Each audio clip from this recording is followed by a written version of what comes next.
बिना पैसे दिए इस राज्य में मौत का सर्टिफिकेट नहीं मिलता। एलपीसी तो बहुत बड़ी बात होती है, वो 2-4 हजार में भी मिल जाए तो लोग उसको घूस नहीं मानते। बिहार के लोग अब इस आप वोट को लड़िए, कुछ नहीं साधन है तो हर दिन 5 घर का दरवाजा खटखटाइए। 40 दिन बचा है चुनाव, एक कार्यकर्ता मुख्यमंत्री हमारे रहे पूर्व सरदार हरिहर सिंह या हमारे यहाँ की कम्युनिस्ट पार्टी के इस राज्य के सबसे बड़े नेताओं में शुमार सूरज बाबू रहे हैं। ये कोई साधारण धरती नहीं, यहाँ के लोग लड़ाका रहे हैं। अंग्रेजों से लड़ने का काम भी यहाँ के लोगों ने जिस ताकत के साथ किया वह भारतीय इतिहास में आज भी याद रखा जाता है। हमारे वीर कुंवर सिंह के नेतृत्व में उसके बाद उनके साथ और उनके बाद भी 21 शहीदों ने इस देश में शायद ही कोई इलाका है इतना बड़ा शहादत लोगों ने दिया है। आज ये भारत की जो लड़ाई है लोकसभा की, यह भारत की आजादी की लड़ाई है। मैं मानता हूं जो हमारी आजादी थी, जो हमारी स्वतंत्रता थी, जो हमारे अधिकार मिले हैं संविधान में, उस संविधान को आज संशोधित करने की जो लड़ाई लड़ी जा रही है भारतीय जनता पार्टी के नेतृत्व में 400 सांसद मांगने का, इस देश से लोगों ने जो जनमत मांगने का जो प्रयास है वो भारतीय संविधान को बदलने की जो लड़ाई लड़ रहे हैं। इसीलिए मैं कह रहा हूं कि 24 की लड़ाई ये आजादी की लड़ाई है। वो आजादी राजनीतिक आजादी, आर्थिक आजादी और सामाजिक आजादी, और कोई भी आजादी सामाजिक आर्थिक आजादी के बिना राजनीतिक आजादी का कोई अर्थ नहीं रह जाता है। यह लोकतंत्र की मूल भावना माना गया है। हमने सामाजिक न्याय की लड़ाई लालू प्रसाद जी एपीसी के नेतृत्व में हम आगे बढ़े। हम लगभग आज समानता के आधार समानता की तरफ बढ़ रहे हैं, लेकिन जब हम आर्थिक आजादी की तरफ देखते हैं तो ये देश 70-75 सालों में गुलामी की तरफ मैं देखता हूँ। आजाद भारत में जब हम गुलाम भारत थे तो देश में 1% आबादी के पास मात्र 22% धन था, और जब हम 75 सालों के बाद हम देखते हैं तो 1% आबादी के पास देश का 72% धन चला जाना ही हम आर्थिक गुलामी की तरफ बढ़ रहे हैं। आर्थिक गुलामी के कई हमारे आपको दिखेंगे, वो गुलामियों में सबसे बड़ी गुलामी है कि इस देश में किसानों को न्यूनतम समर्थन मूल्य की गारंटी नहीं है, इस देश में मंडी कानून की गारंटी नहीं है। इसीलिए देखा होगा इंडिया गठबंधन के एजेंडे में जो सबसे बड़ी गारंटी हम देने जा रहे हैं वो हम मिनिमम सपोर्ट की गारंटी देने जा रहे हैं। इससे पहले इस देश में गारंटी नहीं था। मिनिमम सपोर्ट की गारंटी देश की 80% किसान और कामगार की गारंटी होती है।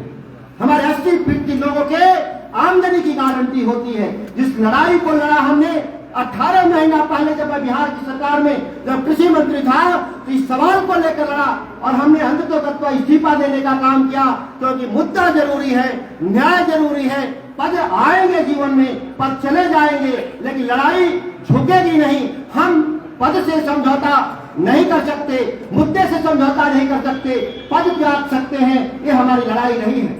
हमारे वामपंथी साथी हैं और हमने 4-5 जो युवा एमएलए है, सौभाग्य से बिहार विधानसभा में हम लोगों को एक जगह अवसर मिला बैठने के लिए। हम एक दूसरे के सहयोग करने वाले लोग, और हम अजीत भाई के नेतृत्व में मुझे पूरी उम्मीद है कि जो इन्होंने लड़ाई को लड़ा और जाति पात के दायरे को तोड़ दिया, ये कोई साधारण लड़ाई नहीं लड़े थे डुमरांव विधानसभा में। जाति पात के दायरे को तोड़ करके और सभी समुदाय का मत प्राप्त करके अपार बहुमत से इन्होंने जो चुनाव जीता, निश्चित तौर पे डुमरांव आने वाले लोकसभा चुनाव में इतिहास को दोहराएगा।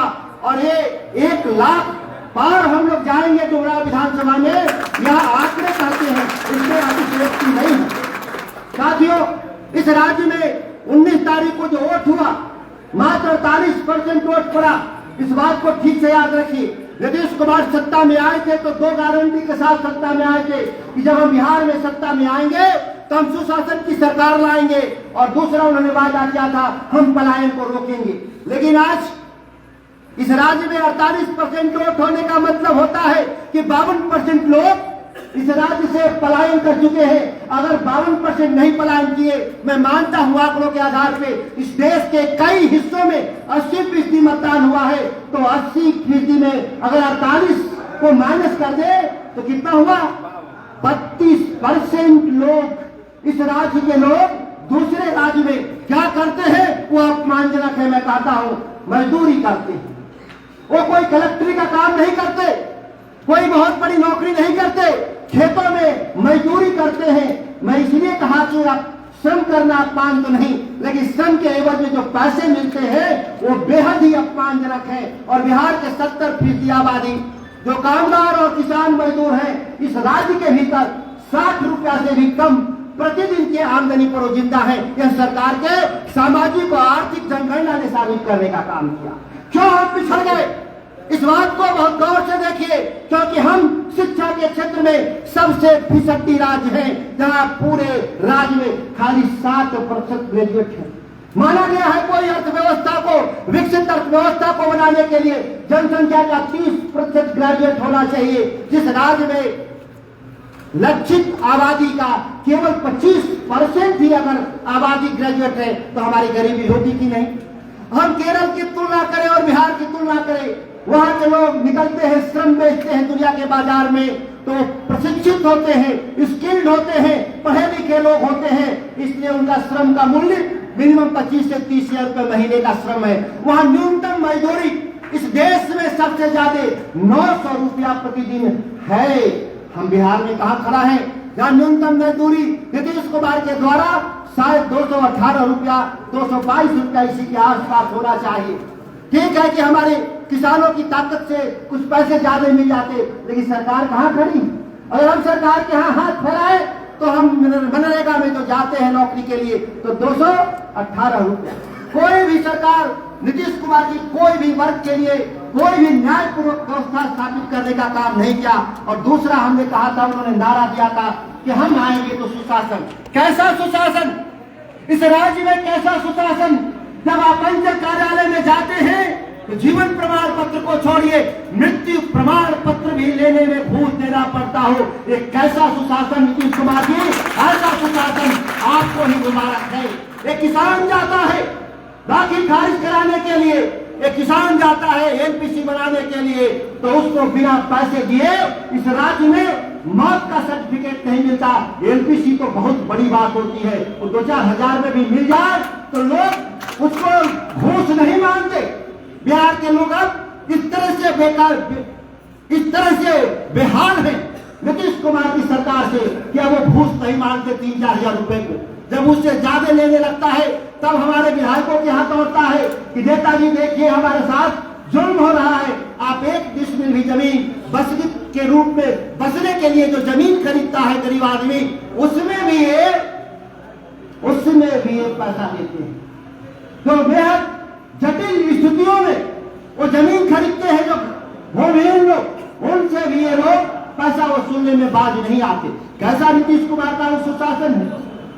कहा गया है भारत के संविधान में एक चपरासी की नौकरी के लिए भी मेडिकल फिटनेस का सर्टिफिकेट देना पड़ता है। एक सेना में भर्ती होता है, मेडिकल सर्टिफिकेट देना पड़ता। आपका बच्चा स्कूल में पढ़ने जाता प्राइवेट में, वहां भी मेडिकल फिटनेस का सर्टिफिकेट लगता। लेकिन बिहार का मुख्यमंत्री पद के लिए कोई मेडिकल फिटनेस का सर्टिफिकेट की जरूरत नहीं है। एक मानसिक रूप से बीमार आदमी, एक मानसिक रूप से बीमार आदमी इस राज्य को इस बेकदर चला रहा है, जिसके मंच से रोज ही गाली गलौज जैसी भाषा में इस्तेमाल करते हैं। उसकी पार्टी के लोग मंच पर चढ़ करके मुख्यमंत्री का हाथ पकड़ते हैं, खींचते हैं कि कोई गंदा बात का बोल दे। लेकिन भारतीय जनता पार्टी सत्तालोभी पार्टी देश की सत्ता पे कब्जा करने के लिए, अडानी अंबानी के साम्राज्य को बढ़ाने के लिए एक मानसिक रूप से पिछड़ता आदमी को बिहार के मुख्यमंत्री के पद पर इसलिए ढो रहा है कि बिहार से 40 सांसद उसके जो 39 पाले थे, 40 सांसदों की नुमाइंदगी पार्लियामेंट में मोदी के पक्ष में हो, इसीलिए एक विचित्र आदमी को बिहार की सत्ता चलाने का एक लाइसेंस दे रखा है, जो लोगों के ही, आम नागरिकों का ही हत्या करने का काम कर रहे हैं। साथियों, लंबा समय बीत गया है, केवल मैं अंतिम बात कहने जा रहा हूं। हमारी दीदी अनिता दीदी का भी अभी संबोधन होना, जो प्रभारी है, हमारे मंत्री भी नहीं। आप बूथ को लड़िए, कुछ नहीं साधन है तो हर दिन 5 घर का दरवाजा खटखटाइए, 40 दिन बचा है चुनाव, एक कार्यकर्ता 200 घर का भी कुंडी खटखटा दिया तो पूरा जितना हम लोग 600-700 बैठे हैं यहाँ विधानसभा में कोई घर नहीं बचेगा और 5 घर के लिए कोई साधन की जरूरत नहीं है। दिन में खेत में भी काम करके शाम को ये काम कर सकते हैं और बिना भेदभाव का करिएगा। हम बुद्ध के अनुयायी हैं, जहां हर दरवाजे पर भिक्षा लेने जाना चाहिए, जो दिया उसका भी सम्मान, जो नहीं दिया उसका भी सम्मान अपमान नहीं। हर दरवाजे जाइएगा, 5 घर रोज जाइएगा। बाकी हम लोग नामांकन करते हैं, जो पार्टी कार्यालय और सुविधाकारियों की व्यवस्था जो होता है हम लोग निश्चित तौर पे करेंगे और भारतीय जनता पार्टी को अपना कैंडिडेट पहले तय कर ले कि कौन लड़ेगा। पुराना वाला कहता है कि मैं ही रहूंगा, नया वाला कहता है कि हम कोई उसके चेला नहीं, हम उसके भाई हैं। अब पता नहीं तय कर ले कि गुरु लड़ेगा कि चेला लड़ेगा कि दोनों हट के कोई तीसरा लड़ेगा। जो लड़े वो आए, हम लोग तो तैयार बैठे हैं, लड़ाई लड़ेंगे और बक्सर इतिहास रचेगा। इसी विश्वास के साथ मैं अपनी वाणी को विराम देता हूँ। जय हिंद, जय हिंद। इंडिया गठबंधन, हम दो एक नारा लगाएंगे, इंडिया गठबंधन जिंदाबाद, इंडिया गठबंधन जिंदाबाद, गठबंधन जिंदाबाद। अत्याधुनिक सुविधाओं से लैस God grace CBSE school Chaugai nursery से 10 तक।